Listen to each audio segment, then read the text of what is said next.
Bonjour, nous nous trouvons aujourd'hui à Montly dans le cadre des Printemps de Montly. C'est donc la 20e édition et on va donc faire un petit peu la lumière sur cette belle appellation qui a souvent été dans l'ombre des grands Volnay, Meursault, Pommard. C'est parti!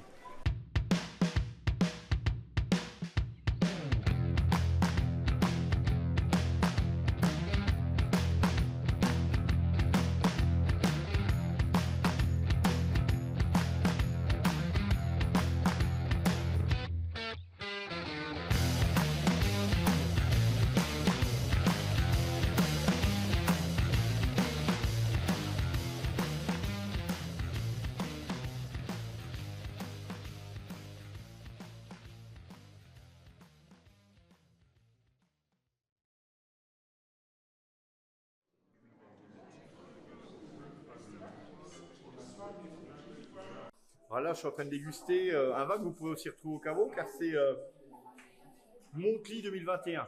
Le blanc, village, donc en fait super alternative au Meursault dans le sens où on est à une vingtaine d'euros et on a déjà quand même des très très grandes, des belles notes de fruits blancs.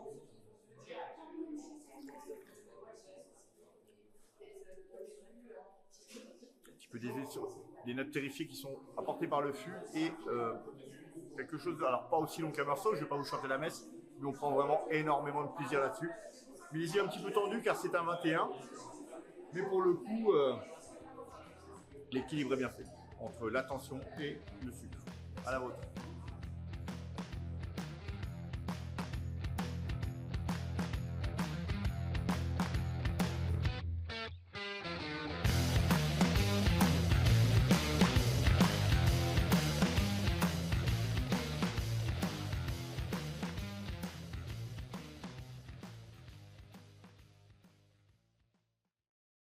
On se trouve maintenant devant le domaine du Buet, notre ami Dada et Aurélie qui vont nous accueillir.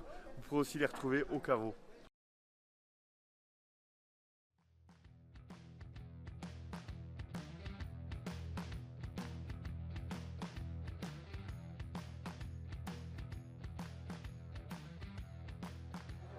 Alors là on est en train de déguster donc un Montly Lélongène en millésime 2023.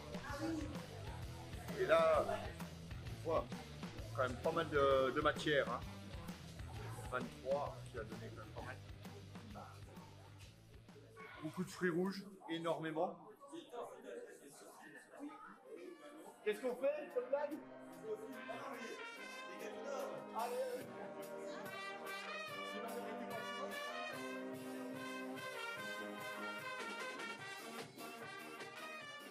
Alors là maintenant on est juste à l'entrée de la rue Bonne Femme. Donc à mon avis c'était un petit peu là où on pouvait trouver les petites gourgandines où en fait c'est là où les petits mariages se faisaient.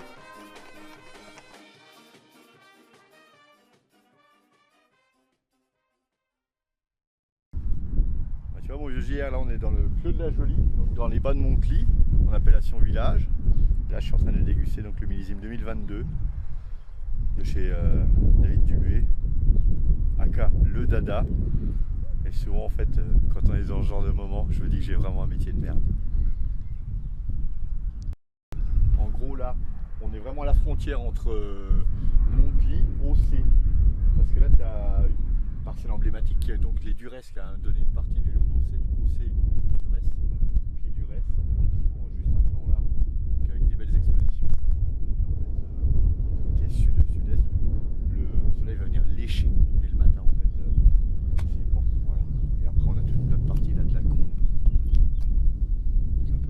Et après on va partir là-bas sur les sous-roches, les Combes d'Année, qui ensuite partent sur Nantou, donc on sera plus en appellation Montly, mais on sera en haute côte. Voilà.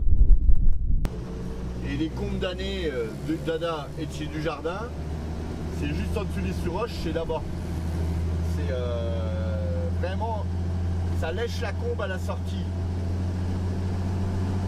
Là mon gars, pour planter un piquet, tu t'amuses. Hein. Ça c'est Montly sous roche. Ça sort des blancs pétards. Quoi.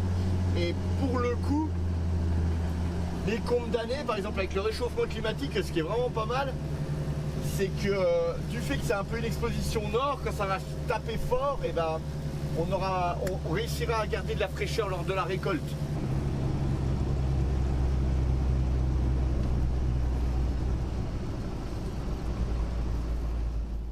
Donc là on se trouve vraiment à la frontière de Volnay et de Montely. Donc encore le Volnay Clos des Chênes et là nos fameux Champfouillots. Donc Champfouillots premier cru qui se trouve en fait depuis le bord de la nationale jusqu'ici et loin derrière le mur. Juste à côté, là on a cette parcelle assez emblématique, donc les premiers crus, Montely premier cru sur la Vèle. Donc on distingue à nouveau ces histoires de coteaux, les champs, le soleil léchant, donc avec une exposition sud-est. Voilà, donc, vraiment on est à la frontière et ce qui est difficile à imaginer, c'est que voilà, on n'a pas les mêmes qualités d'argile et de calcaire, donc on va avoir des vins des fois peut-être un peu plus souples que sur les Champfouillots. Donc ces fameux Champfouillots, on les retrouvera au caveau, actuellement c'est du millésime 2022, du domaine Laurent Bousset. Tout comme par exemple ces vignerons qui vont être juste là-bas, donc les premiers crus, les vignerons de chez Dujardin. Et ça c'est vraiment un régal. Tout comme les Champfouillots qui sont peut-être un petit peu plus quand même, plus sur des vins de gibier vraiment costauds. Et la vigneronde ça se mariera peut-être un petit peu plus avec des plats plus souples comme des viandes blanches ou un fromage pas trop laiteux.